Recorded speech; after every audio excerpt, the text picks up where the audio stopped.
Film industry की बेहद ही खूबसूरत और चुलबुली अभिनेत्री थी दिव्या भारती। दिव्या भारती का पूरा नाम दिव्या ओम प्रकाश भारती था। दिव्या का जन्म 25 फरवरी सन 1974 को मुंबई में हुआ था। आमतौर पर दिव्या भारती का जब नाम लोगों को सुनने में आता है तो उनके मुंह से सबसे पहले यही बात निकलती है कि ये तो वही अभिनेत्री हैं जो बहुत ही छोटी उम्र में इस दुनिया से चली गई थी, जो अपने घर की खिड़की से गिर गई थी और उनकी मौत हो गई थी। और इस तरह से एक बेहद खूबसूरत और टैलेंटेड कलाकार का छोटा सा करियर खत्म हो गया था। दिव्या भारती ने वैसे तो अपने करियर की शुरुआत तेलुगु फिल्म से की थी, जो कि 1990 में रिलीज हुई थी। इसके बाद दिव्या भारती ने हिंदी फिल्मों की तरफ रुख किया। दिव्या भारती के पिता ओम प्रकाश भारती एक इंश्योरेंस ऑफिसर थे। दिव्या भारती अपने पिता की दूसरी पत्नी की संतान थी, जिनका नाम मीना भारती था। इनके छोटे भाई का नाम कुणाल है। दिव्या के पिता को पहली पत्नी से भी 2 संतानें हुई थी। अभिनेत्री कायनात अरोड़ा दिव्या भारती की कजन सिस्टर लगती हैं। दिव्या भारती ने जुहू के स्कूल से अपनी पढ़ाई की थी। उन्होंने 9वीं क्लास तक पढ़ाई की थी और वो एक साधारण विद्यार्थी थी, लेकिन पढ़ाई के साथ साथ उनका मन एक्टिंग में लग गया था और अपने स्कूल के दौरान ही उन्होंने एक्टिंग का दामन थाम लिया था। दरअसल फिल्म मेकर नंदू तोलानी ने दिव्या भारती की एक्टिंग को तराशा था। हालांकि दिव्या के करियर की शुरुआत 1988 में आई फिल्म गुनाहों के देवता से होनी थी, लेकिन इनका रोल इस फिल्म से हटा दिया गया था। दरअसल सुपरस्टार गोविंदा के बड़े भाई कीर्ति कुमार ने एक वीडियो लाइब्रेरी में दिव्या को देखा था और उन्होंने उन्हें देखते ही मन बना लिया था कि फिल्म राधा का संगम में गोविंदा के साथ दिव्या भारती को ही बेहतर बतौर हीरोइन लिया जाएगा। लेकिन इसे किस्मत ही कहा जाएगा कि दिव्या भारती को इस फिल्म के लिए साइन तो किया गया था, लेकिन एंड मोमेंट पर जूही चावला आ गई और दिव्या भारती को बाहर का रास्ता दिखा दिया गया। दिव्या के साथ ऐसा एक बार नहीं बल्कि कई बार हुआ, जब ऐसे बहुत से मौके आए जब उन्हें फिल्म के लिए साइन तो किया गया था, लेकिन एंड टाइम पर किसी और को लेकर फिल्म बना दी गई और दिव्या को फिल्म से बाहर कर दिया गया। इस तरह से दिव्या भारती का करियर आगे बढ़ ही नहीं पाया और एक ही जगह रुका रहा। लेकिन जब डी रामा नायडू की नजर दिव्या भारती तक पहुंची तो उन्होंने दिव्या को ब्रेक देने के बारे में सोचा और अपनी तेलुगु फिल्म बोबली राजा में दुग्गुपति वेंकटेश के अपोजिट फाइनल किया। ये फिल्म दिव्या भारती ने साइन भी की, शूटिंग भी की और ये फिल्म रिलीज भी हुई और इस फिल्म ने आते ही सफलता के झंडे गाड़ दिए। ये फिल्म जबरदस्त हिट साबित हुई और फिर एक तमिल फिल्म में भी दिव्या को काम करने का मौका मिला, जिस फिल्म का नाम नीला पन्ने था, जिसके हीरो थे आनंद। तेलुगु सिनेमा में दिव्या भारती ने धूम मचा दी थी, चाहे राउडी अल्लूडू रही हो या फिर असेंबली राउडी, जिसमें चिरंजीवी और मोहन बाबू के साथ दिव्या भारती ने काम किया था।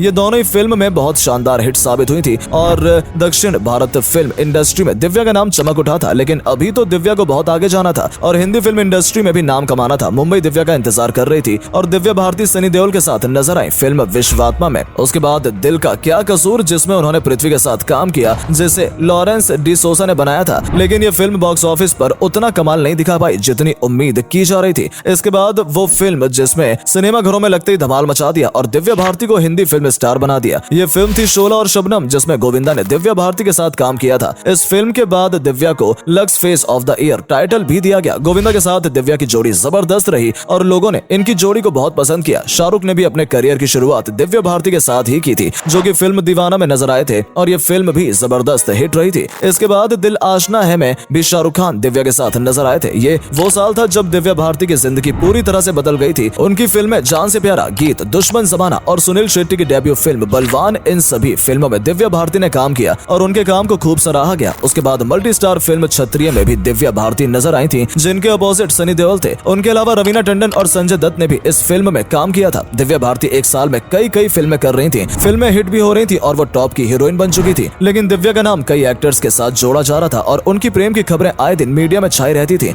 लेकिन दिव्या उस समय एक टीनेजर ही थी, क्योंकि उन्होंने बहुत ही छोटी सी उम्र में काम करना शुरू कर दिया था और सारी अफवाहों के पीछे छोड़ते हुए दिव्या भारती आखिरकार 10 मई 1999 को शादी के बंधन में बंध गई। दिव्या भारती ने मशहूर फिल्म निर्माता साजिद नाडियाडवाला के साथ शादी कर ली। जब दिव्या भारती की शादी हुई तब उनकी उम्र सिर्फ 18 साल थी। दिव्या भारती और साजिद की मुलाकात फिल्म सिटी में हुई थी, जब साजिद शोला और शबनम के सेट पर गोविंदा से मिलने आए थे। वहाँ उनकी नजर दिव्या पर पड़ी और उन्हें देखते ही दिव्या को पसंद कर लिया। लेकिन साजिद और दिव्या ने अपनी शादी को दुनिया के सामने जाहिर नहीं होने दिया था और शादी के कुछ वक्त बाद तक इन्होंने इस राज को छुपा कर रखा। दिव्या इस वक्त अपने करियर के पीक पॉइंट पर थी, जहां उनकी लगभग सभी फिल्में हिट हो रही थी। अपनी खूबसूरती और एक्टिंग के चलते दिव्या इंडस्ट्री में जगह बना चुकी थी और सिर्फ 2 साल में उन्होंने कई अच्छी फिल्में की और कई अच्छे कलाकारों और डायरेक्टर के साथ काम भी किया। लेकिन दिव्या ने बहुत ही कम उम्र में शादी कर ली थी और जब उनकी शादी की खबरें इंडस्ट्री में आई तो सभी लोग चौंक गए, क्योंकि किसी को भी उम्मीद नहीं थी कि दिव्या अपने करियर के इतने हाई टाइम पर शादी करेंगी। दिव्या और साजिद की शादी को ज्यादा समय नहीं हुआ था और 5 अप्रैल 1993 को रात 11:45 पर दिव्या भारती अपने घर की किचन की खिड़की से नीचे गिर गई और उनकी मौत हो गई। सिर्फ 19 साल की उम्र में दिव्या भारती ने इस दुनिया को अलविदा कह दिया। मुंबई शहर के वर्सोवा इलाके की तुलसी बिल्डिंग में दिव्या भारती रहती थी। 5 20वीं मंजिल पर उनका घर था और अपने घर की खिड़की से गिरकर उन्होंने दम तोड़ दिया। अचानक से उनकी मौत की खबर सुनकर पूरी फिल्म इंडस्ट्री सकते में आ गई।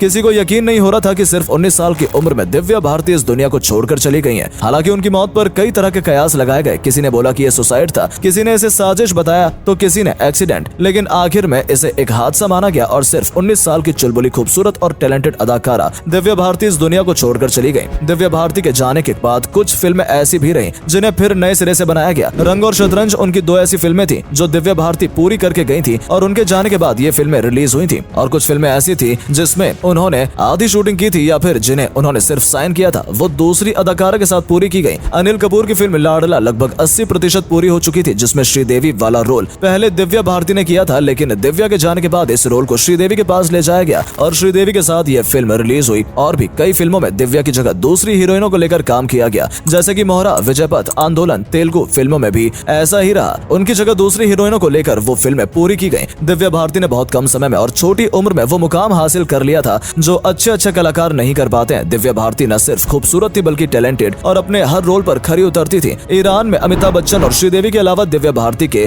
पोर्ट्रेट्स भी देखने को मिलते हैं और इन्हें ईरान में ब्यूटी क्वीन के नाम से भी जाना जाता है। दिव्या भारती फिल्म इंडस्ट्री की एक ऐसी अभिनेत्री थी जिनमें जाने के बाद इंडस्ट्री में एक अजीब सी खामोशी छा गई थी। भारतीय सिनेमा भी दिव्या भारती को और उनके छोटे से लेकिन प्रभावशाली फिल्मी करियर को कभी नहीं भुला पाएगा।